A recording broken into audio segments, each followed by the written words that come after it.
Edappal Choice Wedding കാസിലിൽ year end super sale. പുത്തൻ വസ്ത്രങ്ങൾക്ക് 50% വരെ വിലക്കുറവ്. കല്യാണ പർച്ചേസുകൾക്ക് ഇതൊരു സുവർണ അവസരമാണ്. Visit today Choice Wedding Castle, Amana mall, Edappal.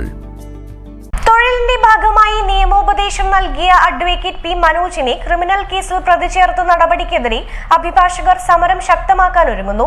ഇത്തരം നടപടികൾ അഭിഭാഷക വൃത്തിക്ക് മേലുള്ള കടന്നുകയറ്റമാണെന്ന് ബാർ അസോസിയേഷൻ ഭാരവാഹികൾ വാർത്താസമ്മേളനത്തിൽ കുറ്റപ്പെടുത്തി. പഴയ ഇരുമ്പ് കച്ചവടവുമായി ബന്ധപ്പെട്ട് കരാറെഴുതി നൽകുകയും നിയമ ഉപദേശങ്ങൾ നൽകുകയെന്ന ജോലി മാത്രമാണ് വക്കീൽ ചെയ്തതെന്നും ശിവകുമാർ വാർത്താസമ്മേളനത്തിൽ പറഞ്ഞു.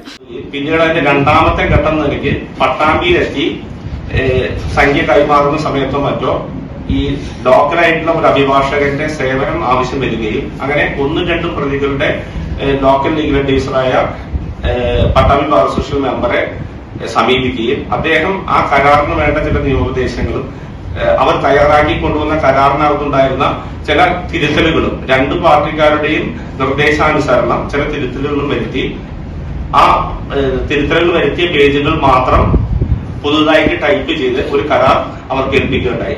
അതിനുള്ള റെമ്യൂണറേഷൻ, അതിന്റെ ലീഗൽ ഫീയും അദ്ദേഹം കൈപ്പറ്റിയിട്ടുണ്ട്.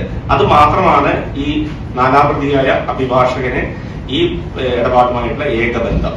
അതിനു മുമ്പോ അതിനുശേഷമോ ഈ കരാറുമായോ ഇതിന്റെ ബിസിനസ് സംബന്ധമായോ അദ്ദേഹം യാതൊരു ഇടപെടലുകളും നടത്തിയിട്ടില്ല. ആന്ധ്രാപ്രദേശിലെ കമ്പനി ഉടമകളും മറ്റു ചിലരും തമ്മിലാണ് ഇരുമ്പ് കച്ചവടം നടന്നത്. കച്ചവടത്തിൽ സാമ്പത്തിക ഉത്തരവാദിത്തം നിറവേറ്റപ്പെടാത്തതിനെ തുടർന്നാണ് കേസുണ്ടായത്. കച്ചവടത്തിലോ കമ്പനിയിലോ പ്രതി ചേർക്കപ്പെട്ട വക്കീലിന് പങ്കില്ല. കഴിഞ്ഞ 9 മാസക്കാലം അന്വേഷിച്ചിട്ടും ഒരു തെളിവുമില്ലാതെയാണ് വക്കീലിനെ 4ാം പ്രതിയാക്കി കേസെടുത്തത്. കോടതിയിൽ ഹാജരാക്കിയ രേഖകളും വക്കീലിനെതിരെ തെളിവില്ല. അറസ്റ്റ് ചെയ്ത ശേഷം തെളിവുണ്ടാക്കുന്നത് നീതി വ്യവസ്ഥയല്ല. എല്ലാ നിയമങ്ങളും ലംഘിച്ചാണ് അന്വേഷണം ഉദ്യോഗസ്ഥർ പ്രതികരിച്ചത്. യാതൊരു തെളിവും ഇല്ലാതെ വക്കീലന്മാർക്കെതിരെ കേസെടുക്കുന്നതിന് ബാർ കൌൺസിൽ ഉൾപ്പെടെയുള്ള സംവിധാനങ്ങൾക്ക് പരാതി നൽകിയിട്ടുണ്ട്.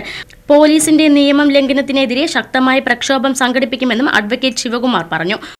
അഭിഭാഷകന്റെ പ്രവൃത്തി മാത്രം ചെയ്ത വ്യക്തിക്കെതിരെ കൂടി ഒരു 420 പ്രകാരം മറ്റു വകുപ്പുകൾ ചേർത്തിട്ട് കേസെടുക്കുകയാണ്. അത് ഒരു തരത്തിലും ബാർ അസോസിയേഷനോ കേരളത്തിലെ അഭിഭാഷക സമൂഹത്തിനോ അംഗീകരിക്കാൻ സാധിക്കില്ല. അത് അഭിഭാഷക വൃത്തിയുടെ മുകളിലുള്ള കടന്നുകയറ്റമാണെന്ന് ഞങ്ങൾ ഉറപ്പിച്ച് പറയുകയാണ്. Ottapalam bar association secretary advocate CA Jayaprakash, Pattambi bar association treasury advocate VK Krishnakumar, advocate Sreeprakash എന്നിവരും വാർത്താസമ്മേളനത്തിൽ പങ്കെടുത്തു.